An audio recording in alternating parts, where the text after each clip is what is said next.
Beautiful people, I have an invention.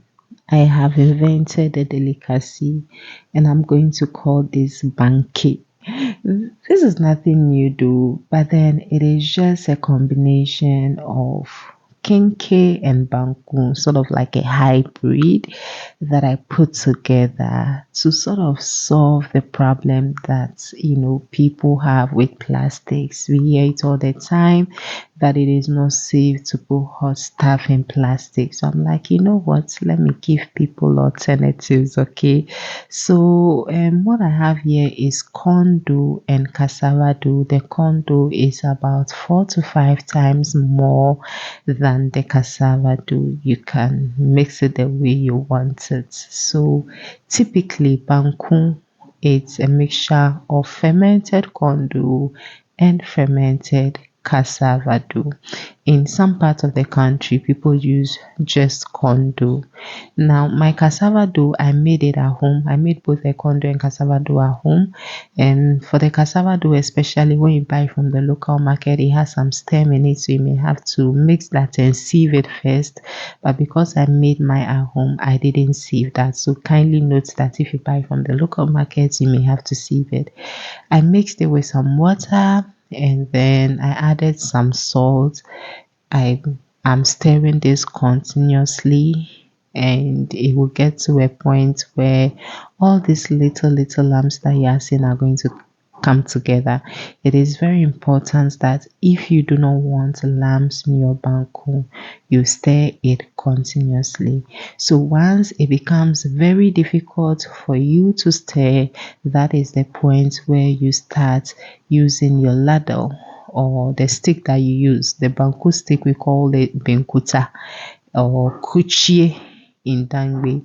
So you use it, stir it, and press it against your saucepan. One of my subscribers once told me, Afariwa, she once said, the process of doing this is kneading. So we are kneading the banku. I've made a statement in one of my kenkey videos of how my grandmother uses leftover banku to make kenkey. Now, this is not the video. I'll be sharing that in another video. This is basically banku, the process of preparing banku. So you need this, continue kneading this under the fire until you don't see a trace of rawness at all. Okay, so at this point there's a bit of raw dough in there, but as you continue to knead this, it will get to a point where you will not see any trace, like no trace of a raw dough in here. That's the point where you know that it is ready. Under normal circumstances, when I'm preparing my banku, at a point I like to cover it for a while for the heat to penetrate nicely into it. But for this particular process, I am not going to do that. As I mentioned, this is just to answer some of the problems that people have been having about using banku with plastic rubbers. So once it is done, make sure that the banku has to be ready. It has to get to the point where you can eat it without coming to this next stage that I'm talking about. So this point, banku is ready, and I'm taking the corn husk. So the corn husk is what is unique to making kenkey. Now that the banku is ready, I have put out the fire. I have turned out the fire. And I can say that you can leave this to cool down if you want, but then I can handle the heat, okay? So I will just go ahead and then just continue the process. But note that at this point, the fire is off. So I'm going to take my corn husk and I'm going to put the banku in there, okay, and then I'll cover it with the rest of the husk. Basically, this second process is making kenkey, but you know that when you are making kenkey traditionally, we don't add cassava dough. And before you mold it in the husk, you have to add raw dough. This is just banku, okay, but then again, just adding the corn husk to it. And as simple as that, that is it. Now, I've shared banku recipes where I used plantain leaves to solve that problem that people have with plastics. But unfortunately, the plantain leaves I've been using, they are from my backyard. And because I've been cutting the fresh plantain leaves, it is affecting the growth of my plantain.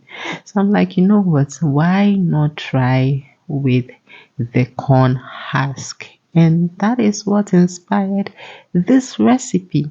So after I am done molding it, I'll now come to the process again. Just the similar process of making kenkey. Line my saucepan with the rest of the husk and then pour some water over this and let this cook for just 20 minutes. You can do less because at this point you can even eat this food. It's ready. But then I want the infusion of the corn husk into the banku. Okay. And so I just reduce the fire under it and I let it boil for just 20 minutes. And you know that if you are cooking kenkey, because there'll be raw dough in kenkey can take hours, more than 3 hours if I'm exaggerating to cook. But for this, you just let the steam enter and then you are good to go. Beautiful people, do let me know what you think about this recipe. Is it something that you think you can try? Do you feel it is a good alternative to solve the problem with using plastic for hot food? Do you think we find one solution over here? Do let me know, and I'll be sharing this delicious looking okra soup in another video. This is the next day and this is how it's still looking. Thank you so much for watching. Don't forget to like, subscribe, share this video so people may see this new way of making their banku. And I'll see you again in another video. Bye.